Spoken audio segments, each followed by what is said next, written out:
Morena, and good morning, everybody. Welcome to the Risk and Assurance Committee. First of all, we'll have a declaration that's required, the Chair's opening statement. So I remind all present that the open session of this meeting is being live streamed and recorded and will be made available on the Bay of Plenty Council website following the meeting. I also remind all present that local government decision-making affords no protection to councillors, council officers, and the members and the public for comments made during the meeting that subsequently are challenged in a court of law and found to be slanderous. Apologies, we have one from Councillor Winters, and we also note Titaru is online, so I'll move the apology. Do we have a seconder? Thank you, Bruce. I'll put that on in favour, say aye. Against, carried. Certainly welcome Councillor Nees and McMillan, and you're more than welcome to participate in the discussion. And Councillor Thurston as well. Public forum, there is no public forum. Items not on the agenda. There are no items not on the agenda. Order of business in the public excluded 10.2, we will have a presentation from the Hawke's Bay Cyclone Gabrielle recovery at 11, so we'll accommodate that in our schedule. Declarations of interest, I'll declare an interest in 9.2, draft annual report with matters regard to Quayside. Likewise, Mr. Chair. Noted. Are there any other declarations of interest? Public excluded business to be transferred in the open. There is none. So we're on to the first item, which is the minutes to be confirmed of the meeting of the 5th of June. Are there any questions, queries or corrections? Thank you, Councillor Van Dardilson. And second, Councillor Scott. Is there any debate? If not, I'll put those. All in favour say aye. Against, carried.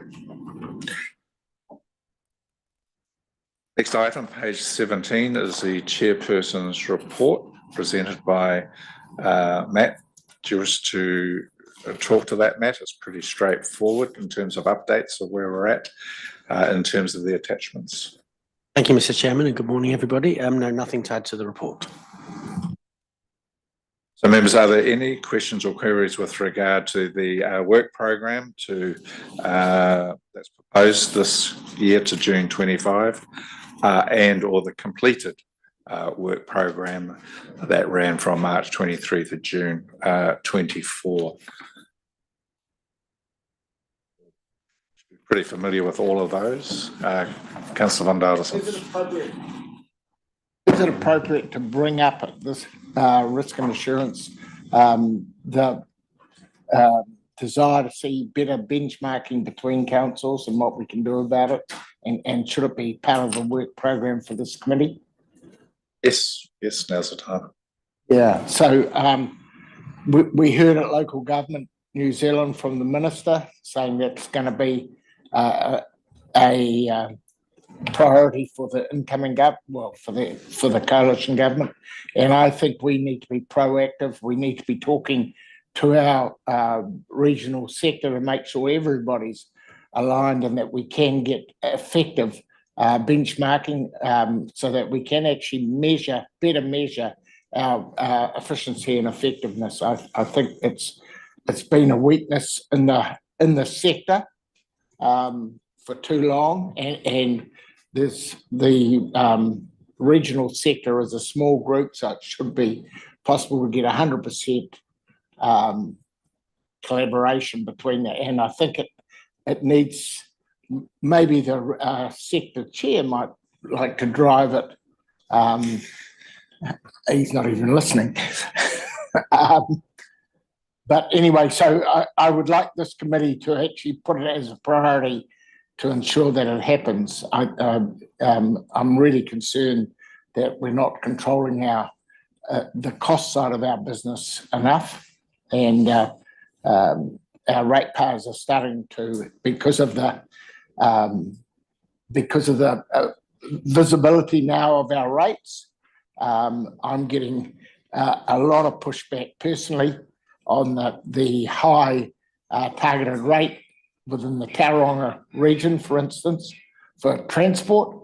And I think we certainly need to have a really good look at our finances. And this is, to me, this is the committee that I know it's a responsibility of the council as a whole, but this committee has the risk and assurance as part of, to me, it's where it should lie. So comments, please. I'll ask GM to touch on that first, and maybe the CE from a sector perspective.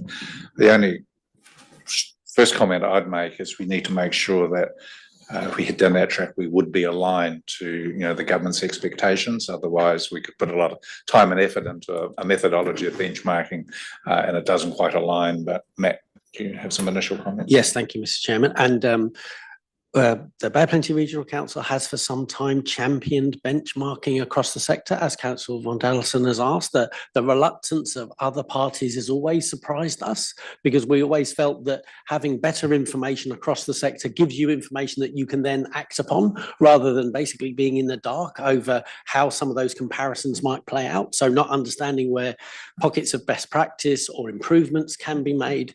So Bay Plenty Regional Council has for some time pushed for having information across the sector for benchmarking, and this committee directed us to undertake some work with the regional sector. There was some take up, and Kamaran's team has an active project at the moment seeking that information from those other parties. It's fair to say the government's recent conversations around benchmarking has now reinvigorated the sector conversation. So more people may well be willing to share their information, but we have consistently sent out templates requesting information. Fiona has done this at the regional sector group when the chief executives come together on the basis of requests that have come from this council. And as I said, there's been an ongoing reluctance to put the time into sharing the information.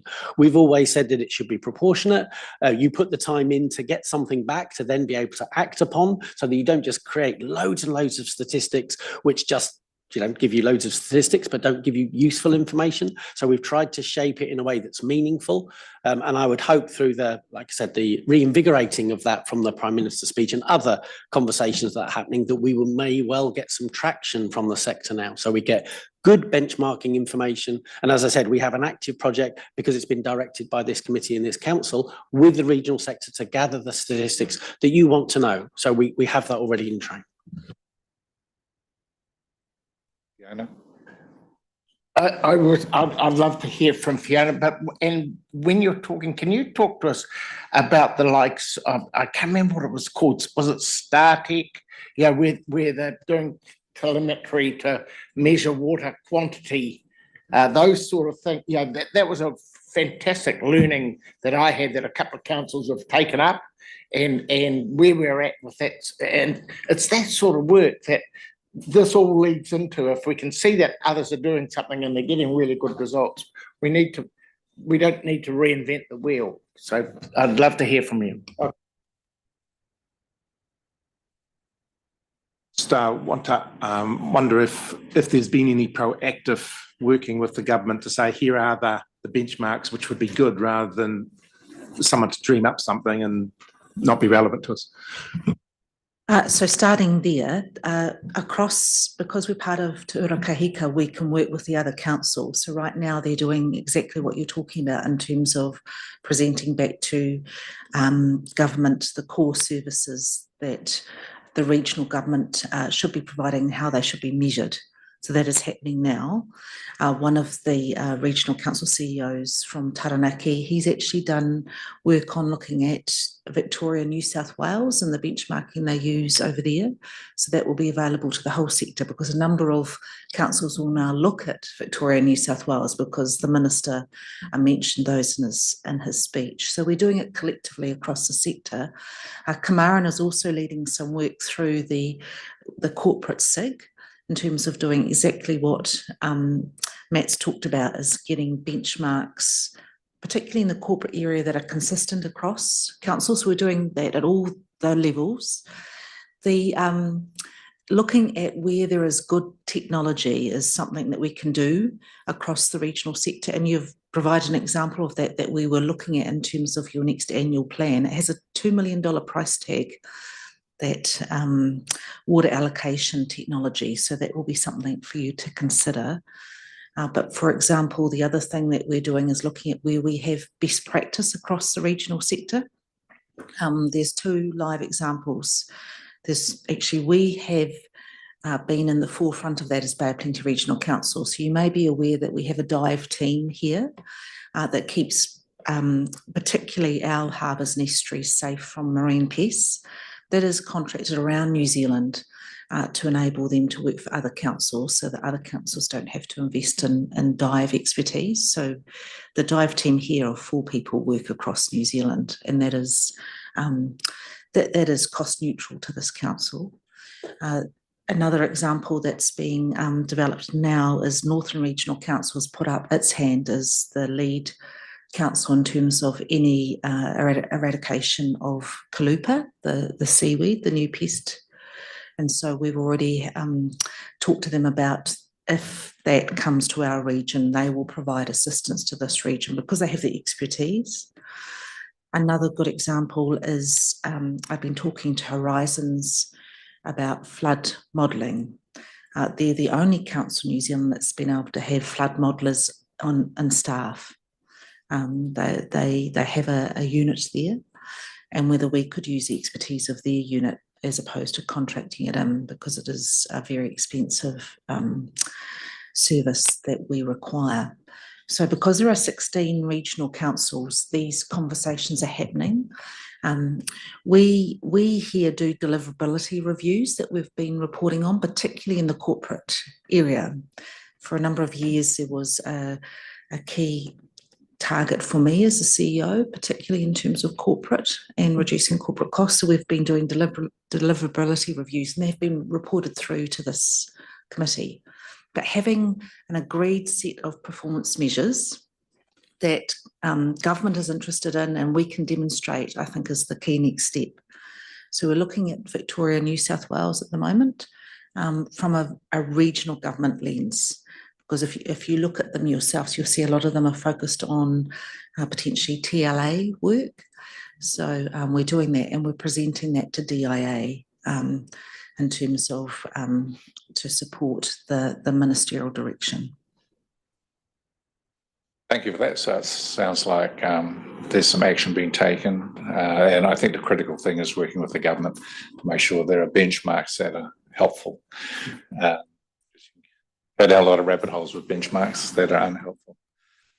Are there any other questions on those 2 work streams? If not, we have a recommendation on page 17 of printed agenda. Happy to move. With a seconder. Thank you, Bruce. Is there any other further conversation? If not, I'll put that. All in favour, say aye. Against, carried. So we're now on to the progress update on the draft annual report, year end 30 June 24, and I welcome online both Leon and Warren from Audit New Zealand, our auditors, and Kamaran. Do you wish to lead off on this, or Matt? Chair and committee members, the purpose of this report is to provide you with an update on the preparation of the annual report for 30 June 24 and the progress to date in terms of the audit process for that document. So the annual report provides council and the public on council's actual performance for financial and non-financial parameters set in the annual plan and how it's actually performed against those targets. The attachment to the report does not include the consolidated results for the group. It's mainly focusing on council's performance as a parent entity. And that's mainly because the team are still in the process of working through the consolidation process. Having said that, we've also been advised that the financial statements for the wholly owned subsidiaries, Quayside Holdings Limited and the Toi Monarch Trust, have been completed and adopted by the board. And that will then lead into the consolidation process that's currently underway. As per the audit plan, verbal clearance for the annual report is scheduled for the 15th of October and adoption of the annual report on the 23rd. This is consistent with the audit arrangements that was signed with audit at the start of this engagement. Section 1 of the report has a table that sets out the audit progress according to the audit plan to give the committee oversight of that, along with items that are still to be completed below, as listed below the table.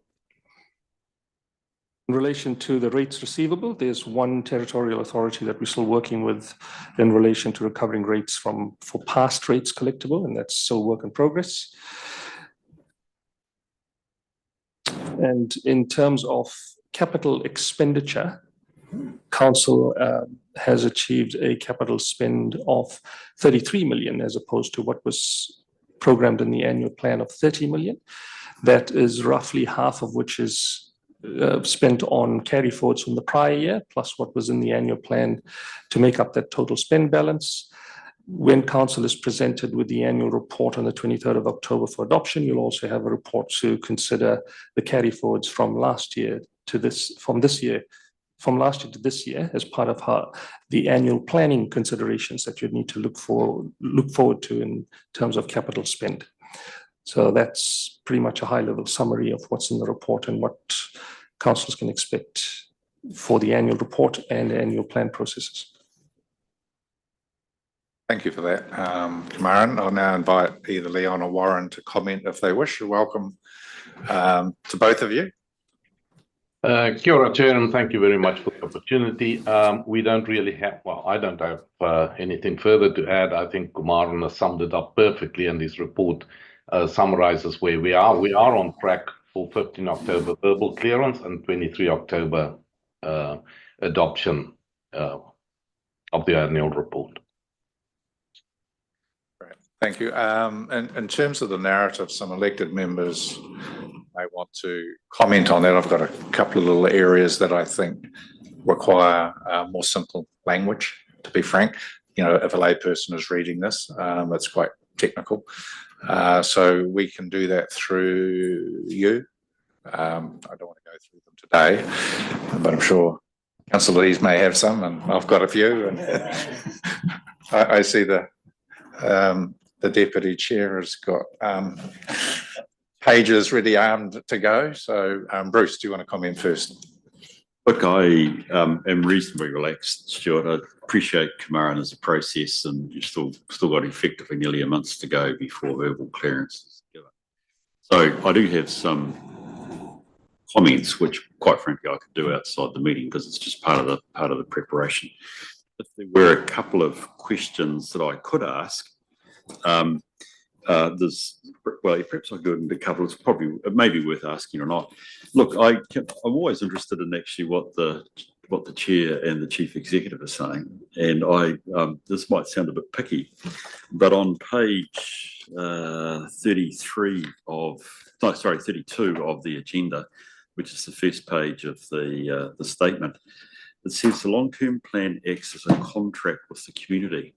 It's actually the use of the word contract. So this is not an accounting issue. This is in light of section 96, where we say it's an expression of intent, not a contract. I wonder whether we want to assert that it's a contract. I'll leave that as a question. Unless anybody wants to have a crack at me over that one, they're welcome to. I was interested in the next page of the reduction in council's emissions by 26%. Unless I've read it wrong, I haven't seen any more information other than the assertions that is the case. Is that an audited number? It is. Yes, do you want to explain how that's calculated, Kamaran? That one? I don't have the detail on how that's actually calculated, but that is a measure that is factored into the methodology for reporting performance on that topic. It's a broad issue because there's a whole range of different ways to measure it. Have I missed a page? Do we actually explain how that 26% reduction has been achieved? I'm thinking here about scope 1, scope 2, scope 3 emissions, and you know, it can be the breadth of the way we measure it and how we do it. So it's appropriate that it's a one-liner here, I'm just wondering whether, because I wasn't certain, Matt, whether I could see elsewhere in Yep. the report. And that was one of the how ones that they have been audited now, haven't they? So the particular circumstances around that is lots of floods the year before, use of diesel pumps, Yeah. not needed this year because of drier weather. yeah, So that yeah. was a massive impact on that particular KPI. Oh, okay, well, I can pick that one up, but I can look to provide the committee with further substantiation on how that's measured subsequent to the meeting. But the KPI audit has been Correct. completed. Yes. So that has been audited and. oh, sorry, so I've missed it. There's a KPI literally sitting inside. Yes. the- Okay, Yeah, sorry. it's one of the said to you, statutory I said to you, I might be missing a key page in my review, but I apologise that I'll have a look at that with interest. In terms of probably the financials, Kamaran, I'm always interested in actually the critical accounting estimates, assumptions and judgments we make in measuring our performance. In page 163, we have a very good disclosure of them. I just really wanted to ask a sort of a broad question. There's nothing in this year that has been extraordinary or has affected the exercise of the judgment we bring to measuring our results. Other than this, I mean, obviously it will be disclosed here, but I presume there's nothing compared to last year that's particularly affected the way we report it. So the answer is no, nothing extraordinary. We have a pretty thorough analysis of the draft financial information and ongoing regular dialogue with audits through our regular audit catch-ups as part of the annual report process. Nothing has been identified by the team or from audit for that matter that requires attention to anything of that nature. And look, probably my sort of final key question, well, to me key, is just actually the accounting for infrastructure assets. Now, I appreciate we're a regional council and not a TLA, but if I recall correctly, it's always a key issue for Leon. Under infrastructure assets on page 209, we carried out, sorry, I'll be quiet on that one. I've actually worked it out, sorry. I don't know why. I wanted to ask the question about when we valued it's there, and I was thinking about a fair valuation, but actually we did it at 1 July 23, which is in the financial year. So that's no worry at all. Sorry, there we are. It does pay to read properly. Matt, there are things here which are important closer to signing, things like events after balance date, contingent liabilities, yada, yada, yada, yada. So, I mean, obviously those notes are still to be finalised. I make an assumption you've got appropriate processes in place to review that, get letters of clearance from lawyers and bits and pieces to clear that one up. Great, that's good. Stuart, that's what I have. I've got some other minor points which I can pass on outside the meeting. I think the thing I would only say is it's a great process and it's an easy read, the report, by the way. I love it.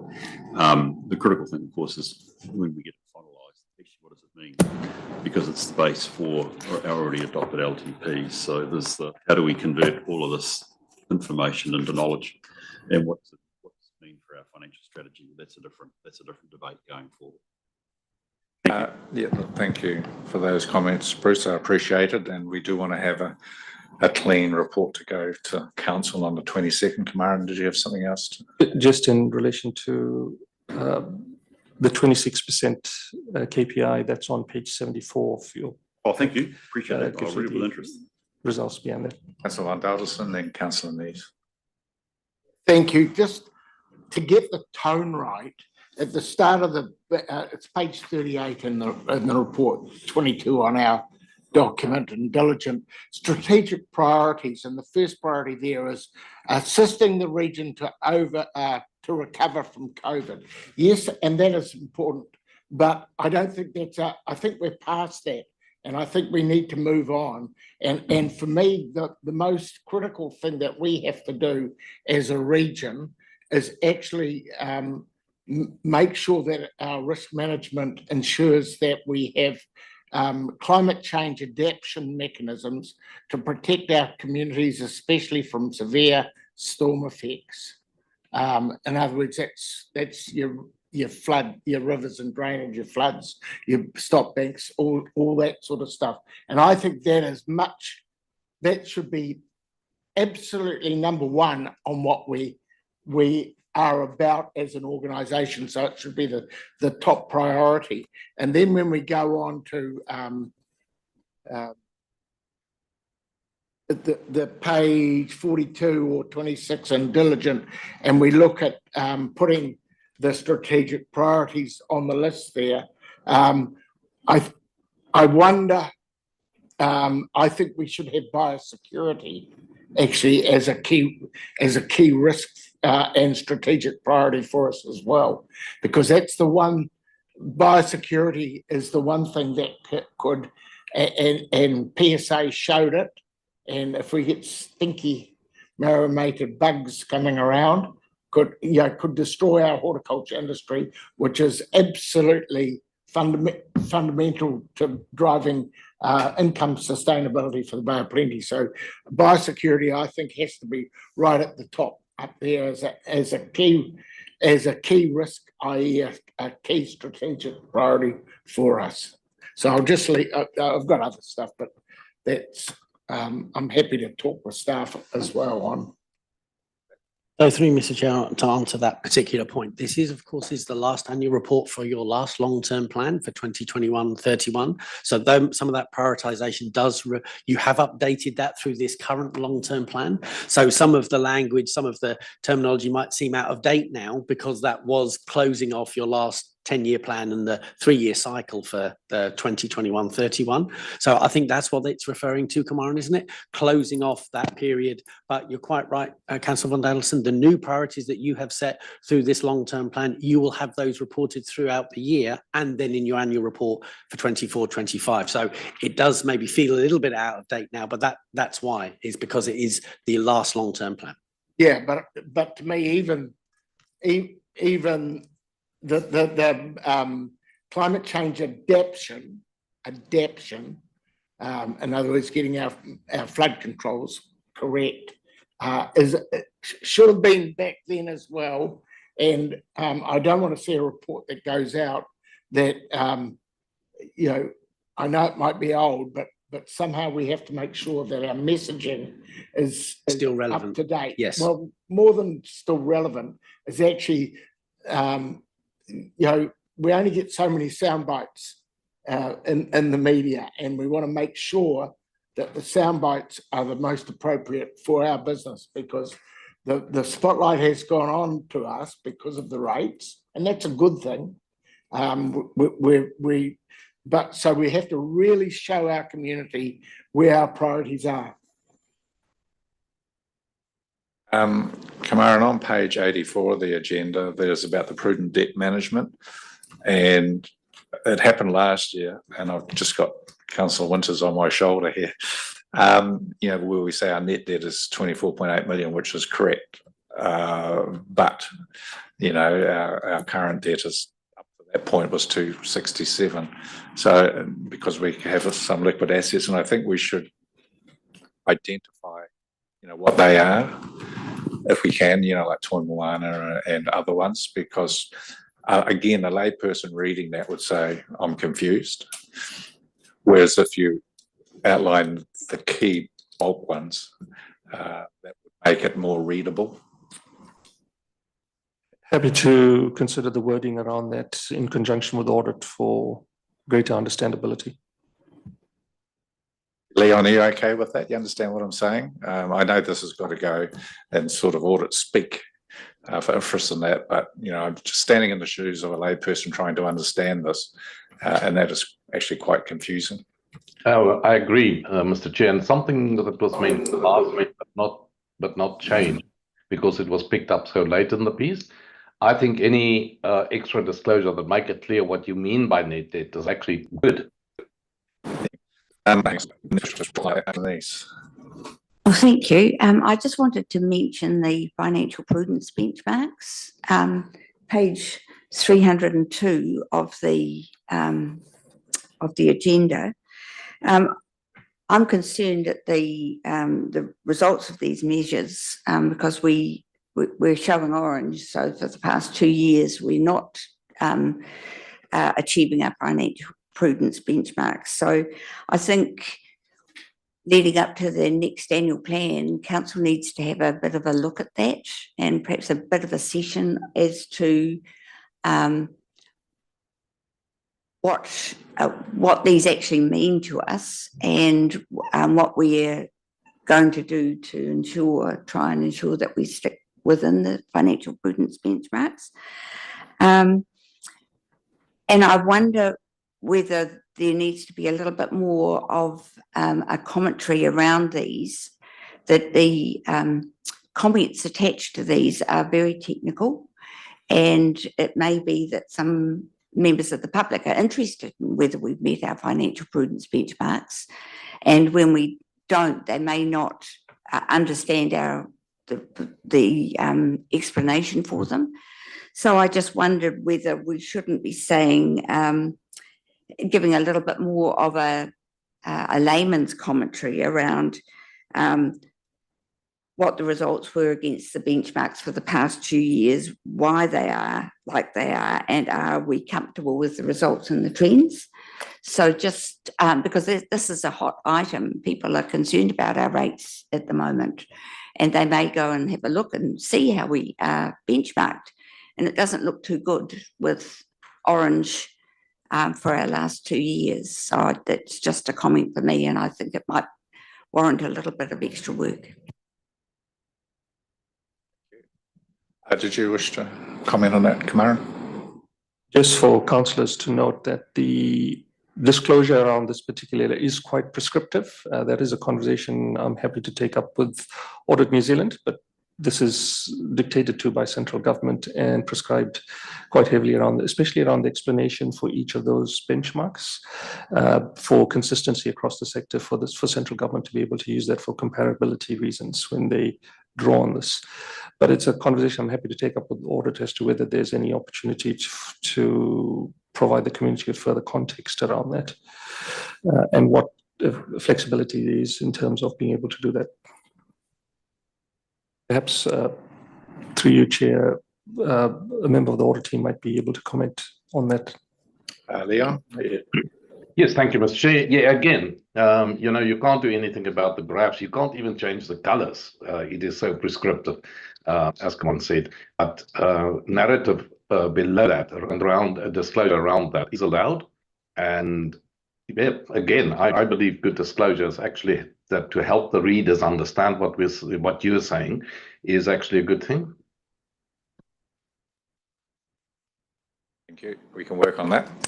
Councillor McMillan. Kia ora, I've just got a few comments. The first is I totally agree with Councillor Von Daddelson about the ensuring the region is adapting to a changing climate. Maybe because this is our previous strategic priorities, maybe just putting that at the top, like shifting the order of those bullet points, because he's right in that is our core business. And over the 2 years that I've been here, flood protection and river infrastructure and all of that has been a huge part of what we're doing. So I agree that it probably should be the first bullet point there. So that's one thing. The page 32, just this, and I've raised this before, using the phrase cost of living crisis, I believe is a bit of a political clickbait term. It's not an official terminology, and it kind of leaves me cold, because what's the definition of a crisis? I would rather it said something like challenging financial times or something like that. I don't know what the wording is, but just these using clickbaits in formal documents, I feel is inappropriate. So yeah, that's page 32. Page 41, the swimmability, and we probably can't change this anyway, of course, but it's just this really complex situation about the MPS-FM changing in 2022. So therefore, our swimmability is in actual fact currently 37.5%. deemed swimmable, which is a shocking statistic for the Rohe. So that's reality, but then we also know moving forward that the NPSFM is changing. So all of that is changing, and I just don't know, yeah, whether laying it out like this, I suppose there's just nothing that can be done about it. I mean, it didn't meet its target anyway, which with the previous target in terms of it getting 71% instead of the goal of 75, but then the actual reality is 37.5. Do we need? You recall, correct me if I'm wrong, the way we measure that is going to change because we're excluding heavy weather events, which skew the average considerably. We could put some narrative in there, but I think you'll see next year it will be a different number again. Yeah, so this is the complex situation because we're reporting on something where the goalposts are moving, shifting in the middle of our reporting period. So do we need to explain that more, or do we leave as is?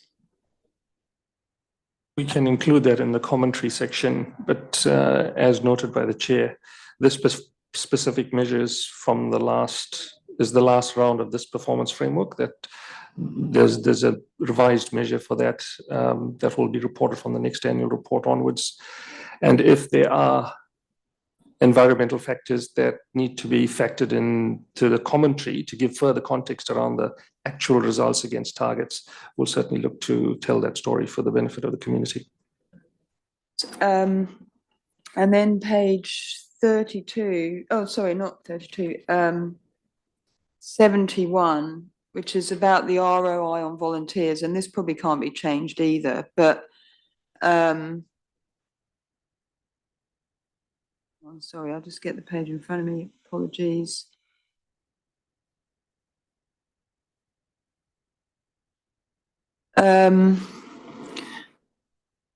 I know we've been using this measure, but I suppose that sort of the result is, we failed in our ROI on volunteers because we've got 1 to 0.92. So in other words, we didn't get a return on investment for our volunteers, which is absolutely nonsensical, you know. So we're measuring, and if we were going to pay them the minimum wage, we didn't get that money back in wages, but what we got back is so much greater than that. So the measure just seems really cold-blooded and inappropriate, and actually doesn't quite make sense. Although I acknowledge we've put a measure in there and we didn't quite achieve it. So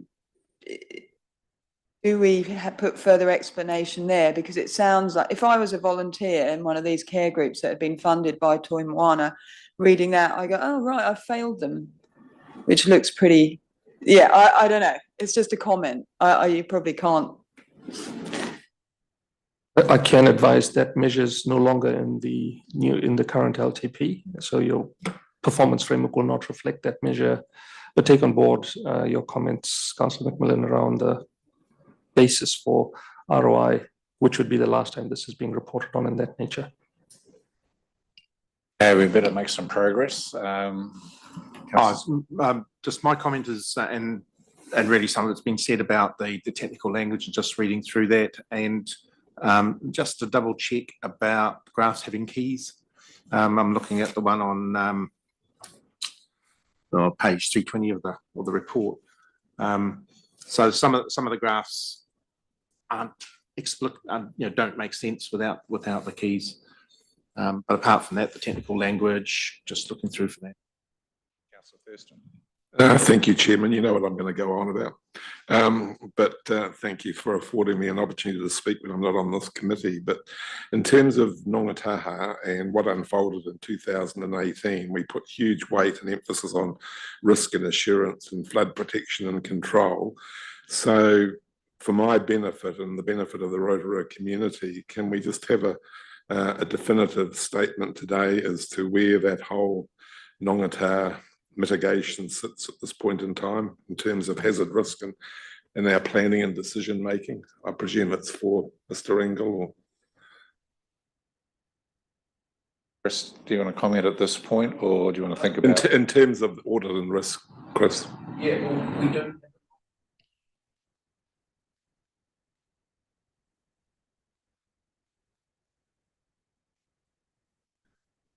It is of huge concern back in Rotorua, because it's an issue that's been attempted to be addressed since 2018, and it just seems to be prolonged, and we all live in fear of another similar event.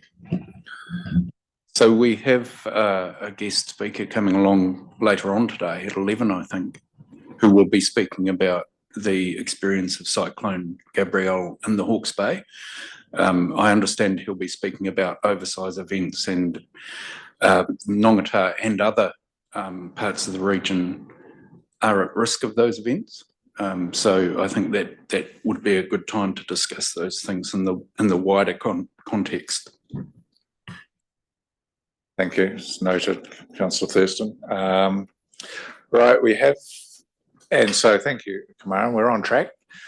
So again, there'll be there's still some gaps to fill, as we're aware of, but we do want to get a clean document to the council meeting on the 22nd of November. And so, colleagues, if you have any issues, please contact the staff for that. So we have a recommendation that we receive this report in terms of the update.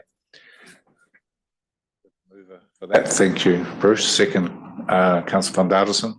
Is there any further comment? If not, I'll put that. All in favour, say aye. Against? Carried.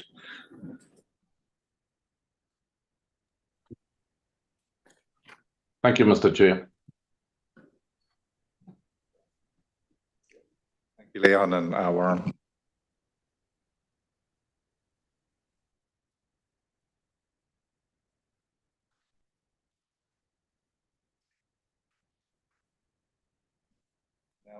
Now moving on to the Chairman's Discretionary Fund, report 9.3, which is on our page 329. It's pretty straightforward. It's here for information. Any questions or queries about that? Just one I had, Matt. What is the annual budget for that? Well, that's a good question, Mr. Chairman. I don't think it's attached there. Is it 15? Oh, 15,000. Well remembered, Mr. Chairman. Any questions, queries on that grant to Tararua Lakes Trust? If not, we have a recommendation that we receive that on page 329. Thank you, Andrew.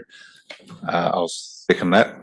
Any further discussion? If not, I'll put that. All in favour, say aye. Against? Carried. Now moving on to the Local Government Official Information Meetings Act Annual Report 23-24. I have Monique here from Legal. Do you wish to speak to it first, Monique? Kia ora koutou. I'm happy to take the report as read, but happy to answer any questions. Councillor Neese. Oh, just a question about what is the topic of the complaint that's still open with the Ombudsman? That is in relation to how we managed a customer's complaint. Obviously, we are currently in public and those investigations are conducted in secret, so can't give too many details on that one, but it is in relation to how we managed a customer's complaint.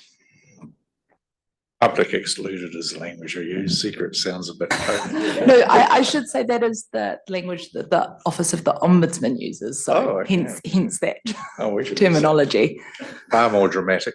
Councillor Van Dardilson. Thank you, Mr. Chair.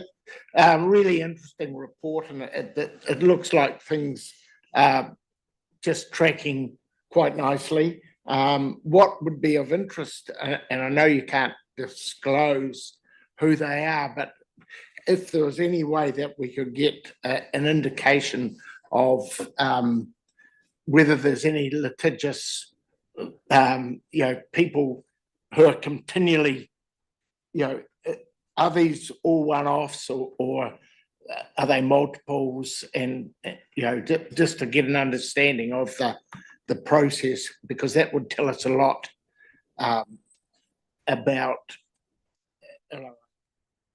What I can say, so specifically in terms of the complaints or in terms of the number of requests?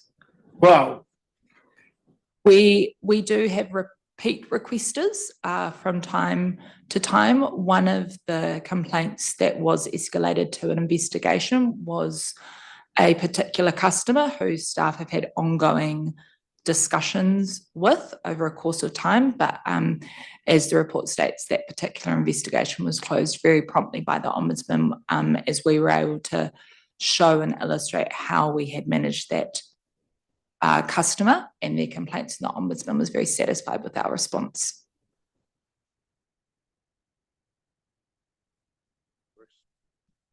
Sure, thanks, Bronwyn. So look, the thing that I look at when I appreciate seeing the anonymised list, it's really helpful.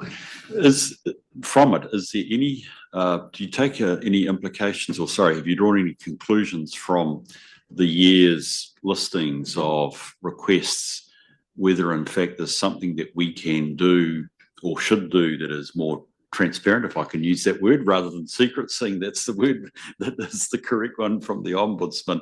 I mean, I've looked down at it, and I mean, I don't necessarily see any common themes, but I wonder whether you did and whether that might change any of the disclosures we do here. Don't see any particular common themes. What we do see is certain topics. So a lot of legoimas, I would say, in relation to use of public funds is a hot topic, transport, another hot topic. What we are trying to do in terms of increasing that transparency is really promote this idea of proactive release, and we are trying to get traction and improve our processes in that regard. And that is hopefully also to be able to increase efficiencies. So when we do see repeat requests, we can direct customers and ratepayers to go to the website for that information. Councillor Scott. Just in assistance to the elected members, is there any sign of legoima requests which wouldn't have been required if we had a meeting that was an open rather than public excluded? Have we got that, in your view, that balance right? I don't think so, not off the top of my head. We are also separately doing some work with the governance team about the language we use around workshops and meetings and workshops and briefings, and what's public and public excluded, and the considerations that we apply to those. And we will try, once that piece of work is done, continue to educate staff in that space as well. Right, look, thank you for that, Monique. You know, this is a public right to seek information. We don't charge, do we? So, unlike some councils. So thank you for this report. It's very open, very clear and transparent. And there's a couple of carry-ons, which there always is in this business. So if there's no further comments, we do have a recommendation to receive this on page 333. Thank you, Andrew, and second, Councillor Scott. I'll put that all in favour, say aye. Against, carried.